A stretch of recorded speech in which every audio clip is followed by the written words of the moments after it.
leadership est très souvent mal compris.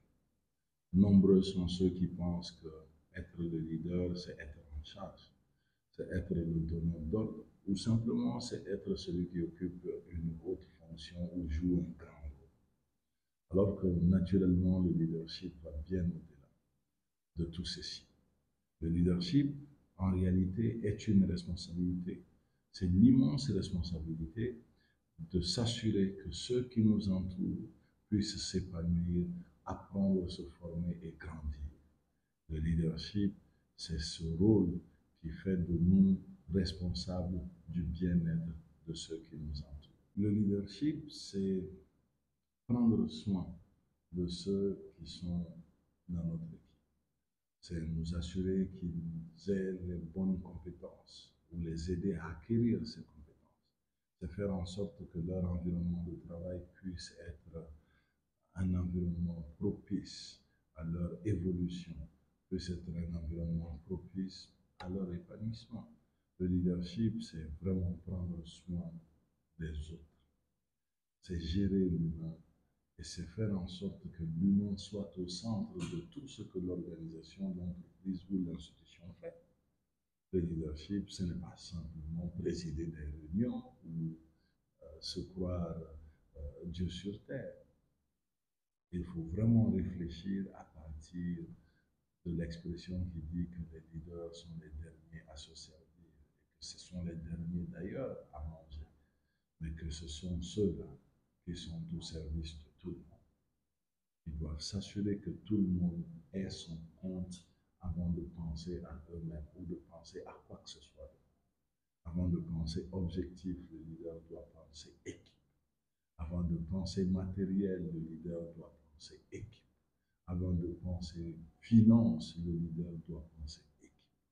Ce n'est qu'au moment où vous êtes un leader pour qui les humains qui travaillent avec vous, qui travaillent sous votre guidance, sont à l'aise, que vous pouvez maintenant vous faire appeler un bon leader. Et ne vous trompez pas, être un bon leader, c'est certainement comme être un bon parent. Qu'est-ce qu'un bon parent? Nous allons le découvrir ensemble. Ça va vous étonner que je dise que bon, être un bon leader, c'est comme être un bon parent. Et que évidemment, on dira, ah, on ne choisit pas ses collaborateurs. De cette même façon, on ne choisit pas ses enfants. Mais cela dit, chaque jour, les parents font le nécessaire. Ils donnent le meilleur d'eux-mêmes. Ils se présentent avec amour, avec abnégation, avec patience pour faire en sorte que leurs enfants puissent avoir les compétences, les qualités et même les aptitudes et les attitudes nécessaires pour pouvoir réussir leur vie. Et c'est cela qu'un bon leader fait. Un bon leader vient au travail tous les jours avec suffisamment de patience, avec suffisamment de tolérance, avec suffisamment d'amour, avec suffisamment de passion pour faire le nécessaire afin que chaque membre de son équipe puisse apprendre à jouer son rôle correctement, puisse être confortable dans son rôle, puisse être apte à faire face aux challenges de son rôle. C'est cela le rôle d'un bon leader. Un bon leader, c'est aussi celui-là qui est passionné de leadership, qui ne veut pas arrêter d'apprendre, qui s'informe permanemment sur le sujet, qui est permanemment à l'école pour comprendre comment les humains fonctionnent, pour comprendre comment les organisations fonctionnent, afin qu'en permanence, ils puissent réellement servir ceux autour d'eux. Donc le leadership, c'est à la fois cette passion pour le sujet lui-même, cette passion pour l'humain, mais c'est aussi jouer ce rôle de parent au sein de l'organisation. C'est de s'assurer ou d'agir dans le sens des intérêts et du bien-être de tout un chacun. Le leadership, c'est avant tout une question de compétences humaines. C'est avant tout une question de maîtrise des sciences sociales. Parce qu'un bon leader, c'est quelqu'un qui a des compétences humaines poussées.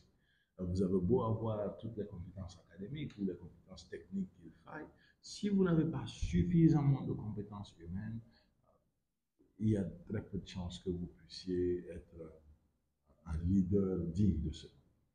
Mais cela dit, les leaders ont pour habitude la lecture. Ils ont pour habitude de s'intéresser aux journaux, aux magazines, de s'intéresser aux documentaires, de s'intéresser aux émissions qui parlent leadership. Ils ont aussi pour habitude de se faire entourer d'autres leaders qui les aident à réfléchir sur les sujets et qui leur apportent des insights valeureux.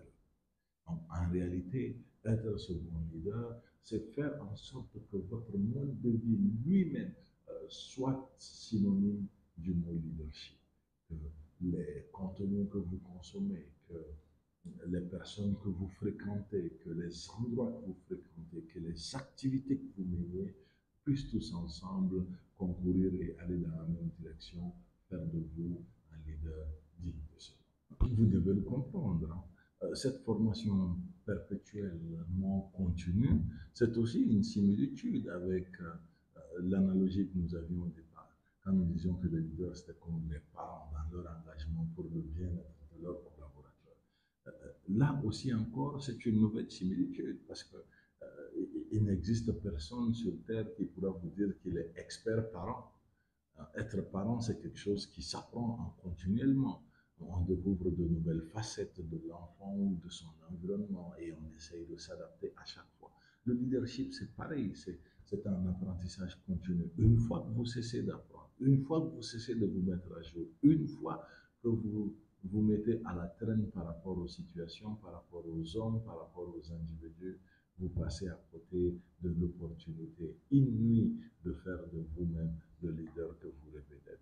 Vous devez permanemment être dans cette ouverture d'esprit que oui, je sais beaucoup de choses sur le leadership, tant mieux, mais je ne suis pas un leader expert. Mon expertise doit se cultiver continuellement. Et d'ailleurs, je suis expert quand je suis en train d'apprendre, mais je ne suis plus expert quand je cesse d'apprendre. Donc un leader, c'est un expert en permanente construction. À base de ce que nous venons de discuter, ceux qui aspirent à être de grands leaders doivent savoir qu'au-delà d'être une fonction, un rôle et d'être fait de privilèges, que le leadership, c'est une sacrée responsabilité.